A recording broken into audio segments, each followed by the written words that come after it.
गुरु प्यारी साध संगत, बड़े प्यार से कहना जी, धर्म निरंकार जी। आज का टॉपिक है मुक्ति के सोपान। हमारा शरीर लगातार गतिमान है। पृथ्वी, सूरज, चांद और सितारे भी गतिमान हैं। हम अनंत ब्रह्मांड में कहाँ घूम रहे हैं हमें पता ही नहीं है। सभी आकाश गंगाएं एवं उन्हें अस्तित्वहीन बना देने वाला ब्लैक होल भी गतिमान है। निरंतर शोध और उनसे प्राप्त परिणाम हमें लगातार सूचना देते जा रहे हैं। विज्ञान प्रदत्त हमारा सांसारिक ज्ञान बुद्धि को निरंतर चकित करता जा रहा है। पृथ्वी पर एक खाली स्थान पर आवागमन के लिए सड़क निर्माण प्रारंभ होने की घोषणा हुई। निर्माण सामग्री के साथ निर्माण व सुरक्षा के लिए मानव के लिए भोजन व आवास तथा चिकित्सा की भी व्यवस्था हुई। खाली स्थान पर निर्माण कार्य प्रारंभ हो गया। यह सूक्ष्म उदाहरण नहीं है, बल्कि एक स्थूल उदाहरण है जो मानव करता है। सूक्ष्म जगत को तो ज्ञान दृष्टि से ही समझने का प्रयास किया जा सकता है।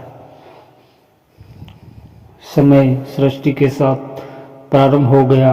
लगता है दाता की दृष्टि देता है कि दाता ही दृष्टि देता है एवं अपने कूट रेशों से पर्दा हटाता रहता है। यदि मां सुनने की कल्पना की जाए, कुछ भी ना हो और अचानक एक ध्वनि उत्पन्न हो तो क्या होगा?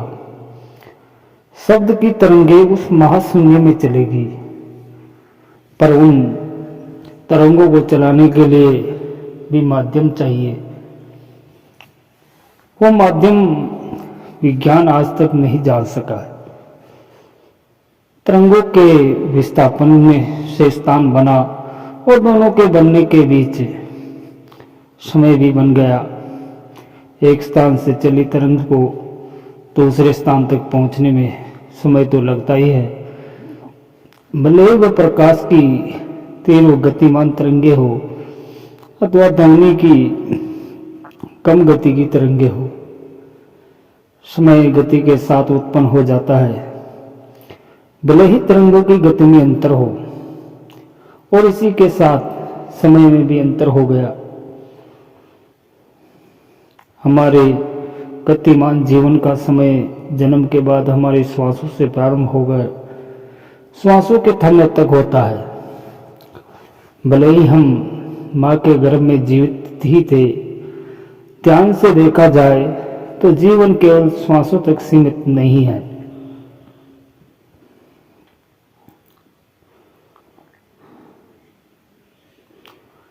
इसके लिए जल व जीव द्रव्य भी आवश्यक है। श्वासों से वायु फेफड़ों के अंदर बाहर होती रहती हैं और शरीर के भीतर जीवन तत्व ऑक्सीजन पहुंचती है और हानिकारक तत्व कार्बन डाइऑक्साइड के रूप में बाहर आती रहती है।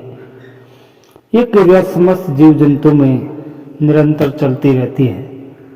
आंखों से न दिखने वाले कोशिकीय जंतुओं से लेकर अति विशाल ब्लू व्हेल तक यह श्वासों के आने जाने की क्रिया चलती ही रहती है।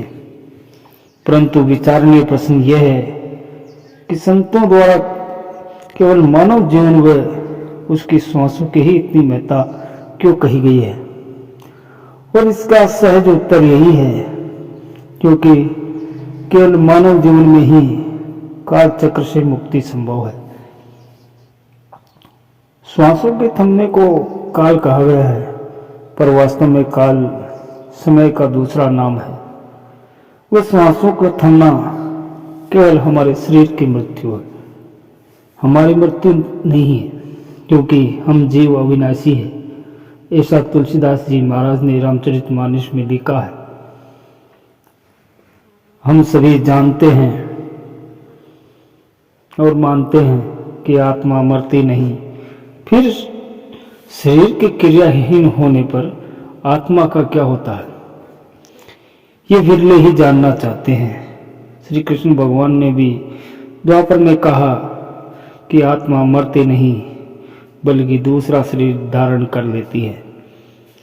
जैसे मानव फटे पुराने कपड़ों को त्याग कर नया वस्त्र पहन लेता है, पर कुछ तो गर्भ में है, अनेक आयु के अनेक पड़ावों पर शरीर त्याग कर देते हैं।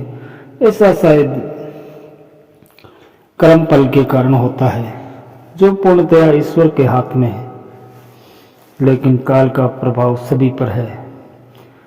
मानव जीवन में ही सद्गुरु द्वारा आत्माओं को काल चक्र से निकाला जाता है। सद्गुरु पहले अपने अविनाशी, निर्मल व अडोल रूप में दर्शन कराता है, जिससे आत्मा अपने संचित कर्मों से मुक्त हो जाती है।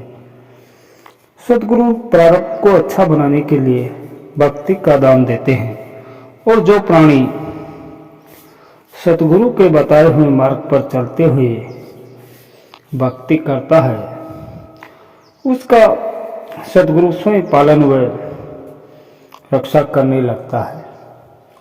इसी प्रकार संचित व प्रारब्ध दोनों कर्मों को समाप्त कर मन को निर्मल करता है और आत्मा को उसके परम धाम पहुंचा देता है, मुक्ति प्रदान करता है। इसे तो अन्य कोई मार्ग नहीं है। समय के सद्गुरु की पहचान अत्यंत कठिन है। तुलसीदास जी ने भी रामचरितमानस में लिखा कि निर्गुण ब्रह्म आसानी से मिल सकता है, पर सगुण ब्रह्म अर्थात सद्गुरु को जानना अत्यंत कठिन है। यह अत्यंत कठिन कार्य तो है, पर असंभव नहीं। ईश्वर प्राप्ति की उत्कर्षता इतनी प्रबल होनी चाहिए जितने डूबते प्राणी को कोई सहारा।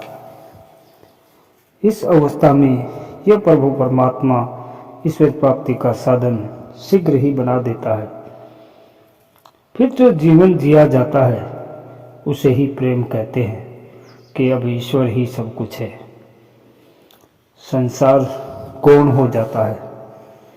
संसार में है तो कर्तव्य तो निभाना है, पर संसार को अपना न मानकर ईश्वर की रचना मानते हुए अंतिम अवस्था में समाप्त हो जाता है और केवल ईश्वर ही रह जाता है।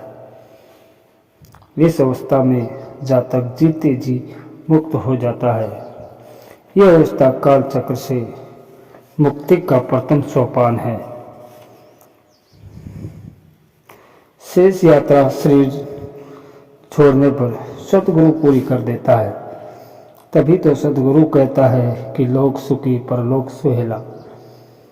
ऐसा जातक सांसारिक सुखों को भोगता हुआ और उसमें लिप्त न होकर संतों के साथ रहता है और प्रभु के ध्यान में रहता है। सतगुरु कृपा करे हम सभी को यह अवस्था प्राप्त हो। गुरु प्यारी साध संगत जी, बड़े प्यार से कहना जी।